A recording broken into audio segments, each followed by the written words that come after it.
3 costly mistakes when it comes to elk hunting. I'm about to give you my top 3, plus a couple honorable mentions to put in your back pocket. September's coming.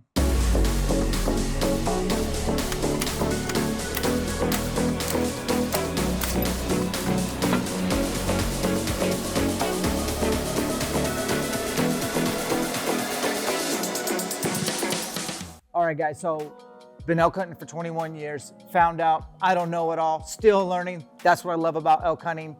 But before I get into the top 3 mistakes, I got to backpedal to this. And maybe this is a mistake, but too many hunters don't define what success means to them. They let success only equal a dead elk. And sometimes it's a big dead elk. So even if you archery killed a bull, and it's just a dink rag bull, which I know how to kill those pretty well, you start scrolling through social media and comparison robs you of your joy, of your accomplishment, and I want to squash that. Don't leave home until you've identified what success means to you. And if you're an elk virgin, that could mean getting into elk once or twice, 3 times on a 7-day trip. That can mean having your first under 100-yard interaction with a bugling bull. That can mean just working on your woodsmanship, surviving and thriving in the backcountry, something you've never done before. Define what success means to you before you step out the door. Now, maybe you've watched a lot of YouTube videos. I'm here to tell you they're going to lie to you. It's highlight reels. What you're missing is the other 23 hours and 50 minutes of dead time. That's right. There's a lot of downtime when you're elk hunting. They're not screaming. It's not a bugle fest all day, every hour, on the hour. There's a lot of lows. It's require a lot of work. So just remember, YouTube can lie to you. Don't pay attention to the highlight reels. Have an understanding that you're going to have to work your butt off for every elk encounter. Speaking of working your butt off for every elk encounter, here is the first mistake that will cost you: overcommitment. Too many folks are in love with the idea of going deep into the backcountry. You load up all your gear, you hike 8-10 miles into one basin only to find out that there's 3 other hunting camps there, or that the elk were there last week, but they're not there this week, the week you have set aside to hunt. Elk are nomadic. Quit overcommitting. You have 2 commodities when it comes to elk hunting: time and energy. You're going to burn both those commodities up going really deep into an unproven backcountry basin that only has 1 access point in and out. Find country that you can get in and get out and be mobile. That's going to be a huge advantage. And elk are nomadic. You have to be nomadic. Get into elk every day. In order to do that, stop overcommitting. The second biggest mistake people don't realize is that it takes longer than you think. First and foremost, if you're coming from east or Midwest to out west, it takes longer than you think to get to the elk destination. You're looking at 24 hours behind a windshield, in the front end and in the back end, and that's if nothing goes wrong with your vehicle or your trailer or finding the right place to set up camp. Now, I already told you not to overcommit, so don't set up an illustrious Cabela's wall tent with T-bone steaks in the cooler. Just know that it's going to take a lot longer than you think, and that maybe if you had a 10-day hunt, well, actually you only have about 7. But then you have a hunting partner and you're going to split shooter-caller scenarios day in and day out. So now your 7-8 days got whittled down to 3 or 4 days.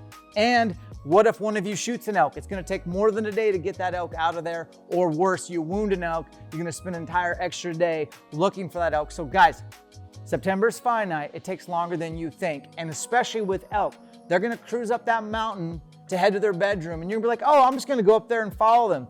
It takes them 15 minutes to climb 2,000 vertical feet, and it takes you 6 hours to get up there. One last thing on it takes longer than you think is calling setups. Sometimes you need to not call so frequently, slow down your cadence, give it more time intervals between calls. It takes longer than you think to get that bull to really finally commit. Be patient. It takes longer than you think. The third biggest mistake I see is that once guys find elk, they pound those same elk day in and day out. They hammer that spot over and over. They get smelled. They bump the elk around a little bit. Your best chance at killing an elk on public land is your first encounter with them. I've been known to walk away from elk just because we were into them one day, we left a bunch of scent, it didn't work out. Usually we'll back out, go find another herd to play with the next day. Requires a lot of travel, a lot of night bugling, a lot of relocation, but I'm telling you, That first encounter is your best encounter. Quit pounding the same elk day in and day out. Honorable mentions. I wanted to close out this video with just saying, again, I'm not an elk hunting expert. I'm a student for life. I've rubbed elbows with a lot of badass elk hunters, and I've learned that my playbook is always expanding. I'm constantly looking over and stealing pages out of other guys' books, especially because I hunt a lot of different places, a lot of different states, different regions, and not knowing several tactics sure as heck beats just being good at one. A couple of honorable mentions to close this video out is woodsmanship. Don't overlook how to have food, water, shelter, survive bad weather storms, and be able to start a fire, dry out your gear, and lift your morale. Make sure you're doped in on your woodmanship skills, and it's not a bad idea to practice before you head out west. This next one's a little controversial, but not in my book. Expandables weren't designed for elk hunting. Now, there's guys that'll do it year in and year out. This could be the most commented part of this video, but take it from me, a lot happens when you party with elk, and there's a lot of margin for error. A fixed, sharp broadhead, maybe a little bit more of a pain in the butt to tune, but could give you that just margin you're looking for to seal the deal. Elk are big, tough animals. Their shoulder blades are huge. Their shoulder, knuckle, they're just tough animals with a strong will to live. You probably owe it to yourself to at least look at shooting them with a really sharp, fixed broadhead. Wind and thermals. So many elk hunters get winded and they're not sure why.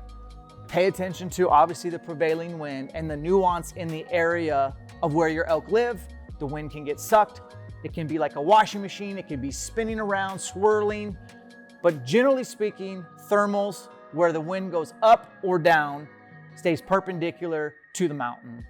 Always do your best to take the long way, the right way, and circle around to get the wind right, and try to come at elk on their level, on the same contour. That's gonna give you your best chance. But no matter what you do, the wind usually wins some of the battles in the mountains. In order to hunt your best, you gotta have things dialed at home. Make sure that you planned your elk hunt way in advance. Make sure that you communicated with your better half.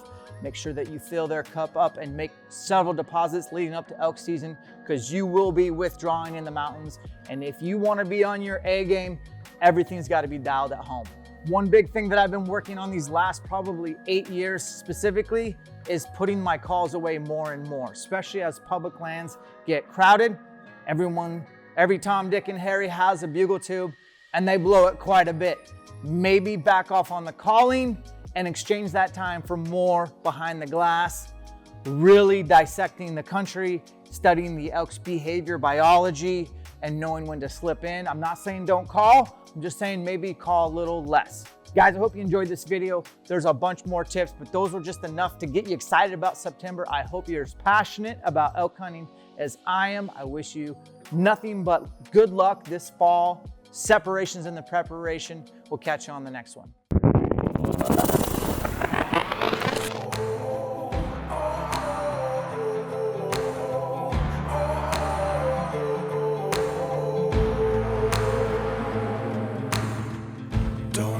Do what I should.